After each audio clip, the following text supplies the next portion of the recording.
Hi friends, welcome to Ranju Loka. ನಿಮ್ಮೆಲ್ಲರಿಗೂ ನನ್ನ ರಂಜು ಲೋಕ ಯೂಟ್ಯೂಬ್ ಚಾನಲ್ಗೆ ಎಲ್ರಿಗೂ ಆತ್ಮೀಯವಾದಂಥ ಸ್ವಾಗತನ ಕೋರ್ತಾ, ಇವತ್ತು ನಾನು ಅನ್ನದ ಜೊತೆಗೆ ಮುದ್ದೆಗೆ ಎಲ್ಲದಕ್ಕೂ ಸೂಪರ್ ಕಾಂಬಿನೇಷನ್ ಆದಂತಹ ಒಂದು ಮಶ್ರೂಮ್ ಸಾರನ್ನ ಹೇಗೆ ಮಾಡೋದು, ಈಸಿಯಾಗಿ ಸಿಂಪಲ್ ಆಗಿದ್ರೂ ಟೇಸ್ಟು ಅಷ್ಟೇ ಬೊಂಬಾಟಾಗಿರಬೇಕು, ಆ ರೀತಿ ಮಾಡೋದನ್ನ ನಾವು ನೋಡೋಣ ಬನ್ನಿ. ನೋಡಿ, ಅನ್ನೋ ಕಾಲದನ್ನೇ ಮುದ್ದೆಗೂ ಮಶ್ರೂಮ್ ಸಾರು ಆದರೆ ಸೂಪರಾಗಿರುತ್ತೆ. ಮತ್ತು ಸಾಂಬಾರಿಗೂ ಮತ್ತು ರೈಸ್ಗೂ ಅಲ್ಲದೇನೆ ಚಪಾತಿಗೆ ರೊಟ್ಟಿಗೂ ಕೂಡ ಎಷ್ಟು ಚೆನ್ನಾಗಿರುತ್ತೆ ಅಲ್ವಾ ಫ್ರೆಂಡ್ಸ್ ಈ ಮಶ್ರೂಮ್ ಸಾರು. ಬನ್ನಿ ಹೇಗೆ ಮಾಡೋದು, ಈಸಿಯಾಗಿ ಸಿಂಪಲ್ಲಾಗಿ ಟೇಸ್ಟಿಯಾಗಿ ಹೇಗೆ ಮಾಡೋದು ಅಂತ ನೋಡೋಣ ಬನ್ನಿ. ಮೊದಲನೇದಾಗಿ ಯಾರೆಲ್ಲ ನನ್ನ ಚಾನಲ್ನ ಸಬ್ಸ್ಕ್ರೈಬ್ ಆಗದೇ ನೋಡ್ತಾ ಇದ್ದೀರಾ, ಫಸ್ಟ್ ಸಬ್ಸ್ಕ್ರೈಬ್ ಆಗಿ, ಹಾಗೆ ಈ ವಿಡಿಯೋ ಇಷ್ಟ ಆದರೆ ಲೈಕ್ ಮಾಡೋಣ ಮರಿಬೇಡಿ ಅಂತ ಹೇಳ್ತಾ ಬನ್ನಿ ವಿಡಿಯೋನ ಸ್ಟಾರ್ಟ್ ಮಾಡೋಣ.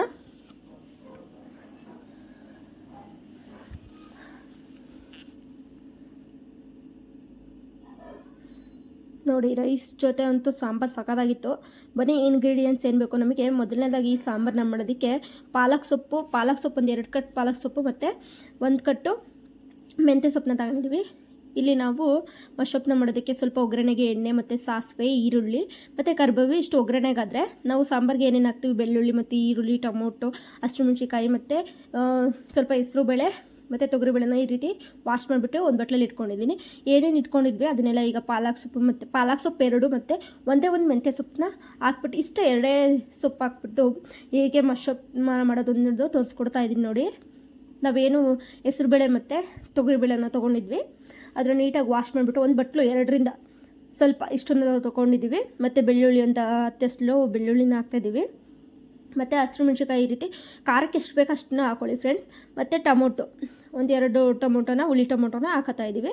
ಮತ್ತು ಒಂದು ಈರುಳ್ಳಿನ ಸೇರಿಸ್ತಾ ಇದ್ದೀವಿ ಸ್ನೇಹಿತರೆ.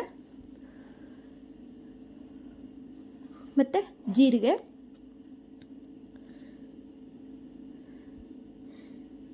ಇಷ್ಟೇ ಈಸಿ ಫ್ರೆಂಡ್ಸ್. ಮತ್ತು ಈಗ ನಾವು ಇದಕ್ಕೆ ಸಾಂಬಾರು ಪೌಡರು ಸೇರಿಸ್ತಾ ಇದ್ದೀವಿ ನೋಡಿ.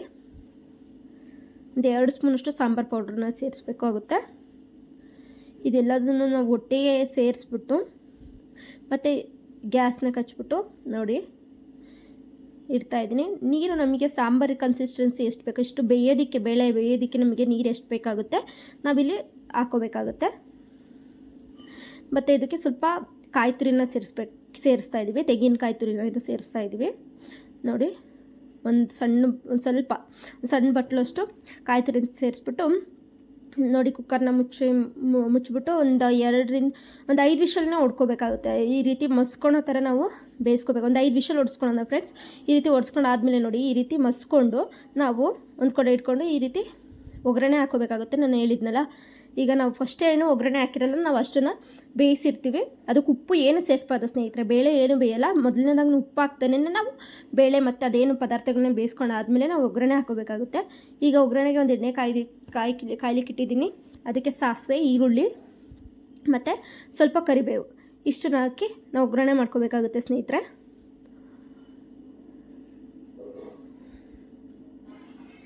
ಎಷ್ಟು ಚೆನ್ನಾಗಿರುತ್ತೆ ಅಂದರೆ ಜೀರಿಗೆನೂ ಹಾಕೋಬೋದು ನೀವು ಒಗ್ಗರಣೆಗೆ. ನಾನೀಗ ಬೇಯಿಸೋದಕ್ಕೇ ಹಾಕಿರೋದ್ರಿಂದ ನಾನು ಇದಕ್ಕೆ ಸಾಸಿವೆ, ಈರುಳ್ಳಿ ಮಾತ್ರ ಸೇರಿಸ್ತಾ ಇದ್ದೀನಿ ನೋಡಿ. ಈ ರೀತಿ ಸ್ವಲ್ಪ ಫ್ರೈ ಆದಮೇಲೆ, ಒಗ್ಗರಣೆ ಆದಮೇಲೆ ನಾವು ಇದಕ್ಕೆ ನಾನು ಸೊಪ್ಪನ್ನ ಏನು ಮಸ್ತ್ ಇಟ್ಕೊಂಡಿದ್ವಿ ಅದನ್ನು ಸೇರಿಸ್ಕೋಬೇಕಾಗುತ್ತೆ ಸ್ನೇಹಿತರೆ.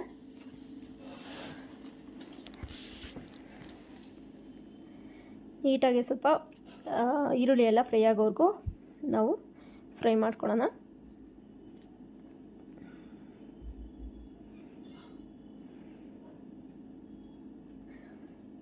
ಏನೊಂದು 10-15 ನಿಮಿಷದಲ್ಲೆಲ್ಲ ನಾವು ವಿಷಲ್ ಹೊಡ್ಸ್ಕೊಬಿಟ್ರೆ, ಸ್ವಲ್ಪ ವಿಷಲ್ ತಣ್ಣಗಾಗ್ಬಿಟ್ರೆ ಸಾಕು, ಅಷ್ಟೇ ಸಾಂಬಾರು ಆಗೋಗ್ಬಿಡುತ್ತೆ ನೋಡಿ. ಈಗ ನಾವೇನು ಮಸ್ತ್ ಇಟ್ಕೊಂಡಿದ್ವಿ ಸೊಪ್ಪು ಅದನ್ನೇ ಇದಕ್ಕೆ ಸೇರಿಸೋಣ ಸ್ನೇಹಿತರೆ. ಸೇರಿಸ್ಬಿಟ್ಟು ನೀಟಾಗಿ ಮಿಕ್ಸ್ ಮಾಡಿಬಿಟ್ಟು ನಾವು ಈ ರೀತಿ ಮಸ್ಕೋಬೇಕಾಗುತ್ತೆ. ಏನು ಸೊಪ್ಪೆಲ್ಲ ಚೆನ್ನಾಗಿ ಬೆಂದಿರುತ್ತೆ, ಏನು ಪಾಲಕ್ ಸೊಪ್ಪೆಲ್ಲ ಬೆಂದ್ಬಿಟ್ಟಿರುತ್ತೆ ಎಲ್ಲನೂ. ಸ್ವಲ್ಪ ಈ ರೀತಿ ಮಸ್ಕೊಂಡು ಹಾಕ್ಕೊಂಡ್ರೆ ಆಯಿತು. ಇದಕ್ಕೆ ನಾವು ಸಾಂಬಾರು ಕನ್ಸಿಸ್ಟೆನ್ಸಿ ಯಾವ ರೀತಿ ಬೇಕು ಅಷ್ಟನ್ನು ನೀರನ್ನ ಸೇರಿಸ್ಕೋಬೇಕಾಗುತ್ತೆ. ನೀರನ್ನ ಸೇರಿಸ್ಕೊಂಡು ಒಂದು 2 ಕುದಿ ಕುದಿಸ್ಕೊಬಿಟ್ರೆ ಸಾಂಬಾರು ಸೂಪರಾಗಿ ರೆಡಿಯಾಗುತ್ತೆ ನೋಡಿ ಸ್ನೇಹಿತರೆ.